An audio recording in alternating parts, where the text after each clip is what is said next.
Кошт арыгінальнага бел-чырвона-белага сцяга, які мэр Рыгі Мартин Штакіс урачыста падняў замест чырвона-зялёнага падчас чэмпіянату свету па хакеі з шайбаю ў траўні 2021 года на міжнародным інтэрнэт-аўкцыёне eBay за тыдзень да заканчэння гандляванняў набліжаецца да $4000. Гэты лот беларускі фонд спартовай салідарнасці выстаяў як унікальны гістарычны артефакт. Аб'ектыў у жывым эфіры, мяне завуць Александр Пуціла. Добрый вечар. Новы асноўны закон прапановы Лукашэнкі і ягонай канстытуцыйнай камісіі. Ключавое рашэнне палягае ў тым, ці ён нарэшце вызначыўся для сябе, вызначыўся для цябе, ці ён у 25-м годзе сыходзіць. Новы рэкорд захворванняў на ковід. Што рабіць беларусам? Только вместе мы как-то можем позаботиться друг о друге и сделать все, чтобы мы не стали причиной того, что рядом заболеет сосед. Тэст на антыдзяржаўнае праяўленне. Што цяпер будуць патрабаваць пры уладкаванні і як такія захады паўплываюць на рынок працы? Лояльность не определяет, скажем так, качество специалиста, качество его работы и качество результата. У Беларусі набылі моц праўкі да закону аб абароне суверэнітэту і канстытуцыйнага ладу. Яны значна пашырылі магчымасці сілавікоў у здушэнні пратэстаў. Улады чакаюць новага ўздыму народнага супраціву напярэдадні рэферэндуму, на якім мае быць зацверджаная новая канстытуцыя. Працягне Ігор Станкевич. Давайте договоримся так, что вы не будете приходить ко мне и смотреть на меня, а что скажет президент. Слушайте, это же не дело. Паводле Лукашенко Беларусь мае застацца прэзідэнцкай рэспублікай, а супрацьвагой будзе усебеларускі народны сход. Паміж асноўнымі органамі ўлады не мусіць быць змяшэння функцыю. Што да скарачэння і перадачы часткі паўнамоцтваў прэзідэнта, Лукашенко наракаў на адсутнасць прапановаў ад сябраў ягонай канстытуцыйнай групы. Працоўная група па канстытуцыі проста вагалася, бо ключавое рашэнне за Лукашэнкам, а ключавое рашэнне палягае ў тым, ці ён нарэшце вызначыўся для сябе, вызначыўся для цябе, ці ён у 25-м годзе сыходзіць, ці не сыходзіць. Новую канстытуцыю маюць зацвердзіць на рэферэндуме ў лютым. Дзейны асноўны закон жорсткі і аўтарытарны, а новы можа быць слабейшым, прызнаецца Лукашенко. Упрекать меня в том, что президент делает под президента тут и вы тоже конституцию, это полная глупость. Мы говорим о том, что пришло время Конституцию сделать таким образом, чтобы, если уж касаться раздела функционирования органов власти и управления, чтобы полномочия были в какой-то степени рассредоточены, но страна осталась президентской республикой. Тым часам набылі моц змены ў законы аб абароне суверэнітэту і канстытуцыйнага ладу. Яны пашырылі падставы для ўвядзення надзвычайнага становішча. Сярод іх спробы гвалтоўнай змены канстытуцыйнага ладу, захоп ці прысваенне ўлады, узброены мяцеж, масавыя хваляванні. Улады атрымалі права спыняць выданне і распаўсюд сродкаў масавай інфармацыі, абмяжоўваць доступ да інтэрнэт-рэсурсаў і прыцягваць да здушэння пратэстаў вайсковай арганізацыі, у тым ліку Міністэрства надзвычайных сітуацыяў, следчы камітэт, узброеныя сілы. Мэта ўзмацнення ўнутранага кантролю, мяркуе Пётр Рудкоўскі. Узмацнення кантролю, унутранага кантролю – гэта вельмі сур'ёзная праблема. Я вырашаю так, як могуць. Адзін з такіх механізмаў – гэта заканадаўчая база для такога жорсткага разгону якіх-кольвіч там праяваў нязгоды. Другі момант – гэта усталяванне на ключавых пасадах сілавікоў. Прызначаць сілавікоў на ключавыя пасады Лукашенко пачаў напярэдадні леташніх выбараў. Тады намеснік старшыні КДБ Ігор Сергіенка узначаліў адміністрацыю прэзідэнта. Пасля пратэстаў сілавікі Валер Вакульчык, Юрий Караев и Александр Барсуков стали помощниками Лукашенко у Берастейской и Городенской в областях и Менску. Вадим Синяўский и Сергей Хоменко сёлета отрымали портфели министра надзвычайных ситуаций и министра юстиции. Эти люди, они обязательно будут выполнять распоряжения своего руководителя, в данном случае президента страны. И я думаю, именно с этой целью министерства и ведомства укрепляются бывшими действующими полковниками, генералами, представителями вооруженных сил КГБ МВД и так далее. Ставіць сілавікоў не толькі на міністэрскія пасады. Учора былы намеснік старшыні КДБ Олег Чарнышоў увайшоў у прэзідыум Нацыянальнай акадэміі навук, а экс-міністр унутраных справаў Ігор Шуневіч узначаліў таварыства паляўнічых і рыбаловаў. Ігор Станкевич, Белсат. Першы з асуджаных у справе Ціханаўскага Дмітрый Фурманаў выйшаў на волю. Ён цалкам адбыў прысуджанае яму пакаранне 2 гады калоніі агульнага рэжыму за нібыта арганізацыю дзеянняў, якія груба парушаюць грамадскі парадак.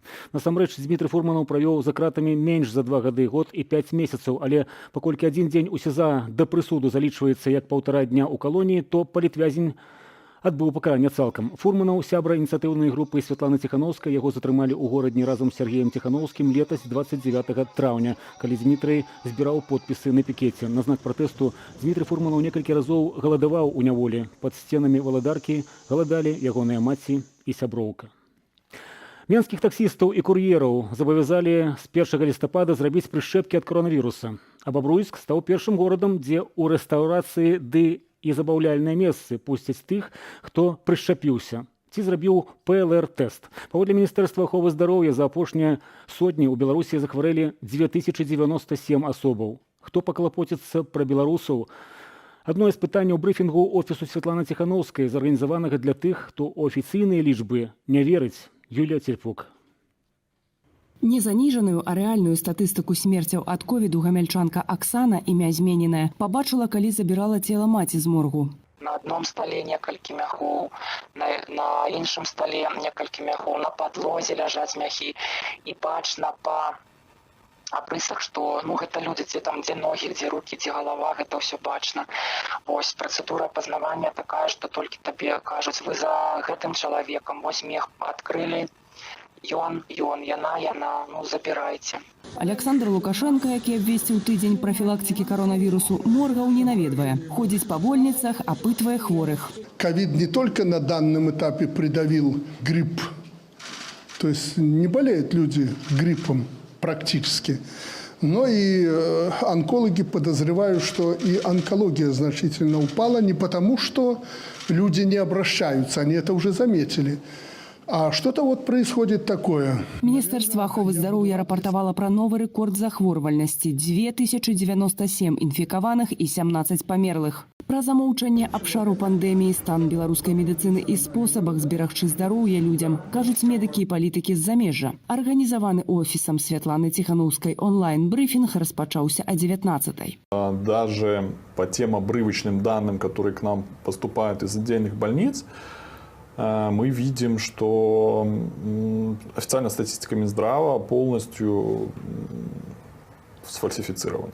У Латвіі поўны локдаун. Расія рыхтуецца да эпідэмічных вакацыяў. У іншых суседзяў абавязковае нашэнне масак у публічных месцах і пагаршэнне статыстыкі. Не цешаць і навіны пра варыянт AY4.2 вірусу Дельта, які сёння выявілі і ў Расіі. Найчасцей яго дыягназуюць у дзяцей і малых асобаў. Сімптомы хваробы праз гэты штам – галаўны боль у горле, насмарк, тэмпература. Магчымая таксама высыпка, нястраўнасць, сухасць у роце, млоснасць і ваніты, страта апетиту, кашаль. Медыі пишут, что гэты мутант яшчэ лягчэй перадаецца.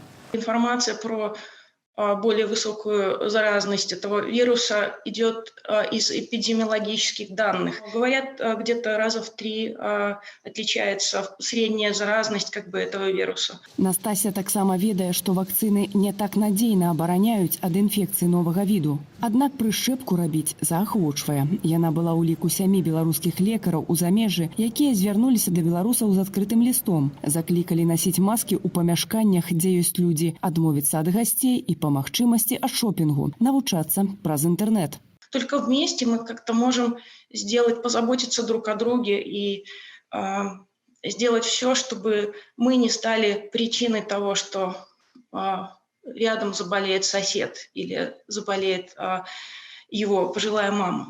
Суразмоўца «Свабоды прэміум» навукоўца Вікторыя Дароніна патлумачыла, што прышчапіцца беларусы маюць любою даступнай вакцынай. Заступілася за расійскую «Спутник Ви» і параіла менавіта яе старэйшым асобам. Журнал Nature, это британский журнал, он считается одним из самых авторитетных в мире естественных наук, в частности биологии. Они скрипя зубами, признали, что да, «Спутник» — это хорошая, очень эффективная вакцина, и у нее, вероятно, нет тяжелых последствий, даже те, которые иногда встречаются после вакцинирования AstraZeneca. У чацвер Сусветная арганізацыя здароўя ўзнавіла працэдуру ухвалення расійскай вакцыны. Праца еўрапейскіх агентаў можа заняць каля 2 месяцаў. Мы рассчитываем, что она будет завершена и что наша вакцина получит ту регистрацию, которую на самом деле она должна была получить с нашей точки зрения давным-давно. Расія заявіла, што «Спутнік Ви» прыкладна на 83% эфектыўны супраць найбольш распаўсюджанага цяпер варыянту «Дельта». Вакцыну выкарыстоўваюць больш, чым у 70 краінах, прасоўваюцца наперад і распрацоўкі лекаў супраць ковіду. Нядаўна кампанія Merck раскрыла некаторыя лепшыя вынікі клінічных выпрабаванняў сродку Молнупіравір. Еўрапейскае медычнае агенцтва пачне разгляд гэтага прадукту на наступным тыдні. Гэтая супрацьвірусная пігулка можа удвая знізіць шансы на смерць альбо шпіталізацыю асобаў з рызыкаю цяжкой формы хваробы. Беларусь пакуль не далучалася да спісу краінаў, якія хочуць набываць лек. Юлія Цяльпук, Белсат. У Брюсселі пачалося паседжанне Еўрапейскай рады. На парадку абмеркавання еўрапейскіх лідараў выклікі COVID-19, кошты на энерганосьбіты і міграцыйны крызіс, які разгарнуўся на ўсходняй мяжы аб'яднанай Еўропы пасля таго, як у адказ на ўведзеныя санкцыі Лукашенко заявіў, што не будзе стрымліваць нелегальнай міграцыі. Еўрапейскія краіны намереныя падрыхтаваць моцны адказ беларускаму рэжыму. У Брюсселі распачалася сустрэча лідараў еўрапейскага звязу. Сярод пытанняў, якія збіраюцца абмеркаваць еўрапейскія палітыкі, міграцыйны крызіс на мяжы з Беларусю, які стаў пагрозай для аб'яднанай Еўропы. Тое, што мы бачым на мяжы з Беларусю, мы разглядаем як гібридную атаку з яе боку. Нічыім жыццём нельга рызыкаваць дзеля палітычных мэтаў. Упэўненыя, што мы дамо адзіны моцны адказ, каб Беларусь спыніла такія дзеянні. Тым часам крызіс на мяжы працягваецца. Службы аховы дзяржаўнай мяжы Літвы за апошнія сотні не пусцілі ў краіну 79 мігрантаў. Польскія памежнікі паведамілі пра 600 спробаў мінуць мяжу з беларускага боку ў непрызначаным для гэтага месцы. 19 асобаў пры гэтым былі затрыманыя. Крызіс на мяжы ўваходзіць у новы этап. Мы мелі справу са спробай прарыву групаю мігрантаў, узброеных нажамі, сякерай, камянямі ды бярвёнамі. Яны прарвалі агароджу нашых умацаванняў і намагаліся трапіць на польскі бок. Усе яны былі тут жа затрыманыя. Быў выкарыстаны слезацечны газ і, згодна закону, іх вярнулі на беларускую тэрыторыю. Учора ж на польскай мяжы знайшлі чарговы труп. У рацэ Бух патануў 19-гадовы сірыец. За апошнія 2 месяцы гэта ўжо 8-й выпадак. Першы памерлы мігрант з Іраку быў знойдзены 4 жніўня на мяжы з Літвой. Беларускія дзяржаўныя каналы паказалі цела ў эфіры. Следчы камітэт Беларусі завёў крымінальную справу па факце смерці. Пра ход расследавання дагэтуль нічога не вядома. Dzisiaj mierzymy się z hybrydowym zagrożeniem, gdzie... Сёння мы сутыкаемся з гібриднаю пагрозаю, калі рэжым Лукашэнкі спрабуе пра штучны міграцыйны штурм на ўсходняй мяжы Польшчы, усходняй мяжы Еўразвязу дэстабілізаваць сітуацыю. Складаная сітуацыя на ўсходніх межах Еўразвязу спрычынілася да абмеркавання 5-га пакету санкцыяў. У спіс могуць патрапіць і кампаніі-пасярэднікі, што спрыяюць перамяшчэнню мігрантаў. Мы бачым, як міграцыю выкарыстоўваюць як зброю, накіроўваюць мігрантаў праз мяжу Польшчы і балтыйскіх краінаў. Мы мусім узяць пад увагу гэтыя дзеянні ўладаў Беларусі, але таксама паглядзець на авіялініі ды тур-аператараў, што супрацоўнічаюць з імі, выкарыстоўваючы людзей як зброю, пхаючы іх праз мяжу, ствараючы сітуацыю, у якой моцна парушаюцца правы чалавека. Адказ дэпартаменту авіяцыі Беларусі не прымусіў сябе чакаць. Беларускія чыноўнікі сталі на абарону Белавіі, заявіўшы, што беларуская авіякампанія не мае дачынення да транзіту мігрантаў. Аднак, калі Еўразвяз зацвердзіць пералік дзяржаваў, грамадзянам якіх забараняецца лётаць у Беларусь, дэпартамент пагодзіцца зрэалізоўваць гэтае рашэнне. Патлумачыць праз тэлефон пра сваю пазіцыю ў дэпартаменце адмовіліся. Все свои заявки присылайте, пожалуйста. У нас на сайте департамента есть электронная почта, куда присылать.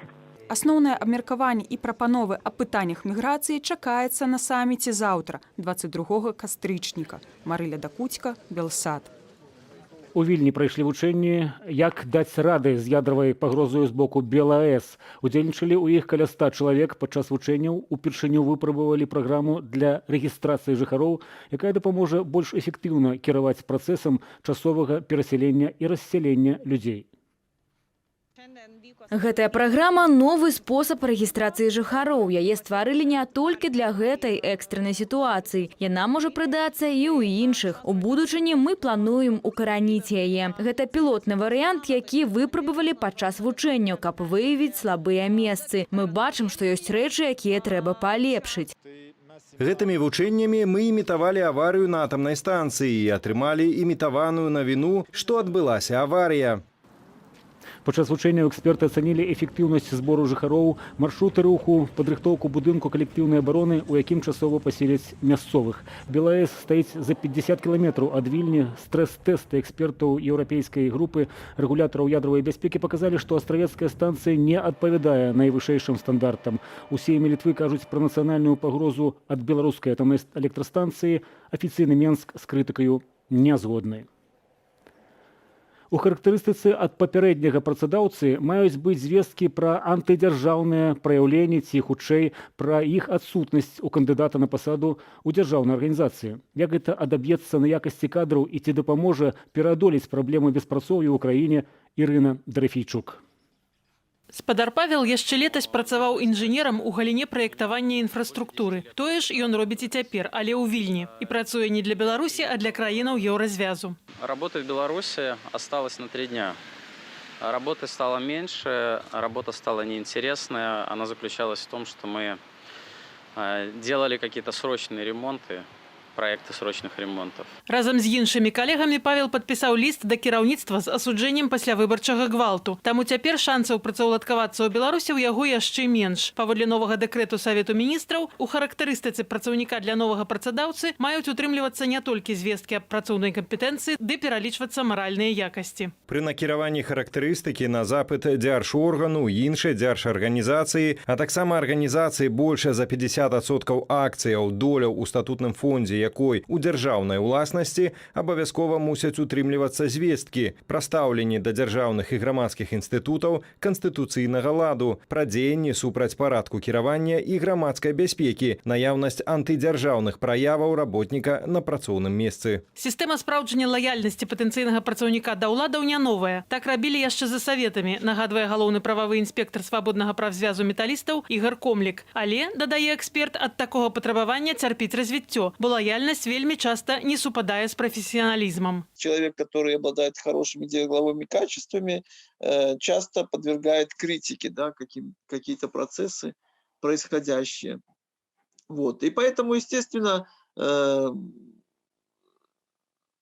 что лояльность не определяет, скажем так, качество специалиста, качество его работы и качество результата. Новы пункт у характарыстыцы працаўніка датычыць паступлення на працу ў дзяржаўныя і больш як напалову дзяржаўныя установы. Менавіта пра іх аптымізацыю, паводле інфармацыі парталу «Зеркала», заяўляюць улады ў планах на наступны год, прагназуючы і рост беспрацоўя. Але адначасова чыноўнікі чакаюць скарачэння колькасці насельніцтва ў Беларусі, ды збіраюцца спыніць адток кадраў за мяжу, прыцягваць кваліфікаваных адмыслоўцаў у Беларусь. Эканаміст Леў Львоўскі тлумачыць супярэчнасць у рашэннях тым, што ўрад спрабуе жыць паводле рэаліяў 2019 года, калі планаваліся гэтыя захады. Действительно, тогда Беларусь привлекала мигрантов, от нас уезжали многие люди рабочих специальностей, но при этом мы становились таким центром притяжения, например, для айтишников, для высококвалифицированных кадров. Палітычны крызіс у Беларусі – фактор, які не дазволіць ураду зрэалізаваць эканамічныя планы, мяркуе эксперт. Вяртанне прывабнасці краіны і для замежных, і для беларускіх працаўнікоў ляжыць у сферы палітыкі. Как минимум, наверняка, это включает в себя начало